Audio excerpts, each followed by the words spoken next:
৮০ টাকায় পাওয়া যাচ্ছে ১৫০০ টাকার জিন্স, ৫০ টাকায় মিলছে ১০০০ টাকার টি শার্ট। ইউটিউবে ভিডিও দেখে ডোমজুড়ের হাটের সর্বস্ব খোয়ালেন ব্যবসায়ী। এখানেই শেষ নয়, মহিলাদের দামি পোশাকের দাম মাত্র ১০০ টাকা। ইউটিউবে এমনই একটা ভিডিও দেখে লোভ সামলাতে পারলেন না মধ্যপ্রদেশের এক ব্যবসায়ী। কিন্তু ভিডিওর আড়ালে যে প্রতারণার ফাঁদ তা ঘুণাক্ষরেও টের পাননি ব্যবসায়ী। কম দামে পাওয়া ওই পোশাক কিনতে এসে ৫০,০০০ টাকা নিয়ে প্রতারণা করার অভিযোগ উঠল এক ব্যক্তির বিরুদ্ধে। এরপরই থানায় অভিযোগ জানান ওই ব্যবসায়ী। অভিযোগের ভিত্তিতে ঘটনার তদন্ত শুরু করেছে হাওড়া সিটি পুলিশের সাইবার ক্রাইম থানা।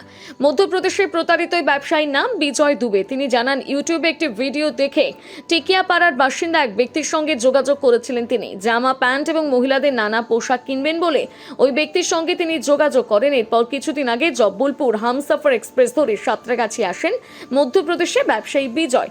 হাওড়ার একটি হোটেলে ওঠেন। পরের দিন টিকিয়াপাড়ার যে ব্যক্তির সঙ্গে তিনি যোগাযোগ করেছিলেন সেই ব্যক্তি তাকে বাইকে চাপিয়ে ডোমজুড়ের একটা হাটের বিভিন্ন দোকানে নিয়ে যান।